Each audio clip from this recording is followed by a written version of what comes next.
Radio 70,1 FM, radio nomor 1 di Universitas Pertamina.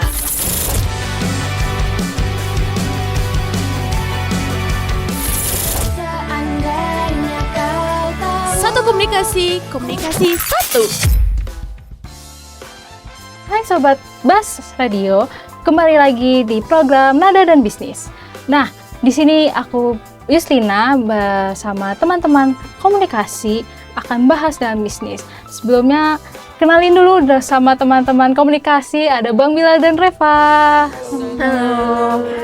Nah, sebelumnya perkenalan dulu dong untuk Bang Bilal dan Reva ini. Perkenalkan, gua Bilal dari Komunikasi Angkatan 23. Perkenalkan, aku Reva dari Angkatan 24 Komunikasi. Nah, sobat-sobat, jadi kita tahu nih bahwa dunia musik itu kan sekarang udah jauh berbeda daripada dulu, dimana sekarang ini musik itu sangat cepat karena mengikuti perkembangan zaman. Nah, menurut Bang Bilal nih, apa sih faktor utama yang membedakan industri musik zaman sekarang dan era sebelumnya? Kalau di era sebelumnya kan, sebelum era digital ini kan orang-orang tuh dengerin musik pasti lewat CD atau enggak di radio. Cuman kan kalau sekarang itu kan semuanya tuh serba gampang lah, udah fleksibel. Buka HP pun di platform digital banyak keluar lagu-lagu. Jadi yang ngebedain ya pasti dari perkembangan teknologi itu sih, dari platform digital yang sekarang muncul itu. Oke, kalau menurut Reva nih gimana? Kalau menurut aku sih pasti beda jauh banget ya zaman dulu sama sekarang. Kalau dulu tuh semua tuh serba fisik, kayak bener yang apa kata Bang Bilal, kayak bentuk CD, terus habis itu promosinya lewat radio. Nah kalau sekarang tuh semua tuh udah serba digital. Terus habis itu kita tuh bisa ngerilis lagu tuh cuma dari kamar, terus upload ke Spotify. Terus udah bisa langsung didengerin orang. Jadi aksesnya tuh lebih gampang, tapi tantangannya tuh pasti juga lebih besar karena saingannya makin banyak. Oh iya, kalau boleh tahu nih, lagu kesukaan kalian tuh apa sih, genre musik dan artisnya? Bang Bilal dulu boleh kasih tahu nggak ke sobat-sobat? Sebenarnya kalau masalah genre, gue masuk ke semuanya. Cuman especially pasti gue lebih pilih rock and roll. Terus kalau favorit artis itu Beatles sendiri. Kalau Reva gimana? Kalau dari aku sih, aku genrenya pop banget anaknya. Terus habis itu artis aku tuh suka Raisa. Raisa nih ya, apalagi dengan sekarang ya. Ya, dia lagi hype banget. Oke, satu lagu dong untuk lagu Raisa yang kamu suka. Kalau aku kali kedua. Kita dengerin aja yuk, mau? Boleh. Maka pelukanmu yang bisa menyapu seluruh hatiku. Cukup sekali saja aku pernah merasa betapa menyiksa kehilanganmu. Oke, balik lagi sekarang dimana yang seperti dijelaskan oleh teman-teman komunikasi bahwa musik itu dipengaruhi oleh platform digital seperti Spotify, YouTube, dan TikTok. Nah, menurut kalian nih, seberapa besar sih platform-platform itu terhadap cara musisi mempromosikan karya mereka? Mungkin dari Reva dulu. Kalau menurut aku sih gede banget sih pengaruhnya. Sekarang kan platform itu kayak pintu utama nih buat dikenal orang. Jadi kita tuh nggak perlu tunggu masuk di TV dulu atau radio dulu.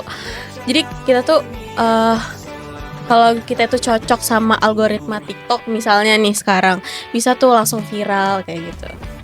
Oh iya sih, mengikuti perkembangan zaman sih banyak yang lagu tiba-tiba viral di TikTok ya. Terus kayak langsung naik di tangga Spotify. Nah, menurut Bang Bilal nih, apakah viralitas itu bisa menjadi strategi bisnis yang berkelanjutan atau cuma tren sesaat aja? Kalau ngomongin masalah viral itu pastinya bisa buat peluang ke depannya. Cuman kalau viral doang itu kayak cuman langkah awal lah. Yang penting itu pasti konsistensinya dan identitas dari suatu musisi tersebut yang cara mereka tuh connect ke audiens pendengar supaya ya lagi-lagi identitas dan konsistensi sih. Oh, Jadi kalau cuma ngandelin viral doang ya biasanya langsung redup. I see. Oh iya, ngomongin soal karir nih, nggak cukup dari lagunya yang bagus aja ya, tapi perlu kan manajemen dan kuatnya personal branding. Nah, menurut kalian nih, seberapa besar sih peranan manajemen dan personal branding dalam membangun karir dalam dunia musik? Mungkin dari Bang Bilal dulu ya. Kalau tadi ya seberapa penting personal branding dan tim manajemen. Personal branding pastinya penting banget buat ngebentuk identitas, buat ngebentuk kita musisi atau artis tersebut.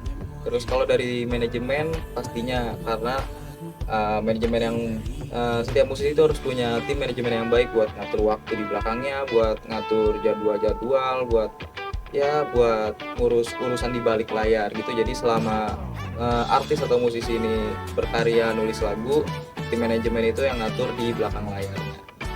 Kalau menurut aku sih besar banget. Kadang kan musisi yang hebat itu aja nggak punya arah branding, itu tuh susah naik. Jadi personal brandingnya itu bikin orang yang inget itu pasti yang sama kita itu ada dari gaya, suara, terus pokoknya ciri khas kita lah. Nah terus kalau untuk manajemennya itu mungkin kita harus solid sih, bantu kayak solid bantu buat musik kita ini terus berkarya gitu, kayak mengatur strateginya gitu. Oke, dari strategi ya. Oke, terakhir nih, sedikit melihat ke depan bahwa sekarang kan musik Indonesia tuh sudah mulai dikenal di luar negeri, seperti kayak Weird Genius, Rich Brian, Nicky. Nah, menurut kalian nih, apakah peluang musisi Indonesia itu bisa bersaing di pasar global, dan perlu apa yang diperkuat dari sisi strategi atau produksi? Dari aku dulu. Kalau dari aku peluangnya tuh besar banget karena kita juga punya banyak musisi keren. Contohnya kayak Nicky. Nah, itu kan musiknya bagus. Terus selama musiknya autentik dan bisa diterima pasar luar. Ya, apalagi dengan media digital sekarang kan promosi ke luar negeri itu bukan hal mustahil lagi gitu loh. Kalau menurut Bang Bilal, setuju nggak dengan pendapatnya Reva? Setuju sih, sekarang kan juga banyak musisi-musisi Indonesia tuh yang levelnya tuh udah bisa go internasional. Terus kalau misalnya strategi ya, ini ngutip dari salah satu vokalis The Panturas yang mereka tuh kemarin baru tampil di Jepang.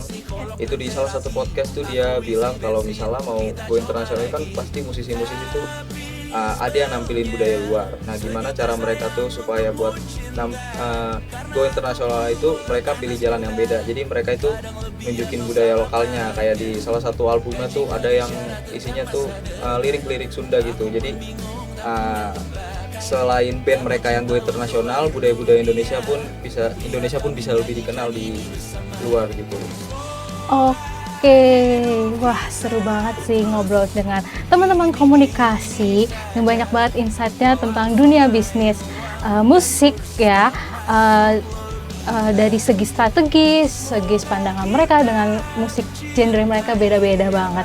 Oke, terima kasih untuk Bang Bilal dan Reva untuk hadir kali ini, dan buat Sobat Bass Radio ini tetap dukung karya musik lokal untuk kedepannya. Sampai jumpa kembali dengan saya Yuslina, bye-bye.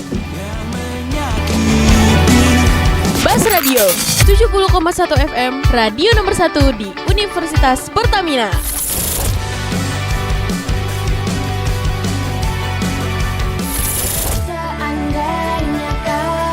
Satu komunikasi satu.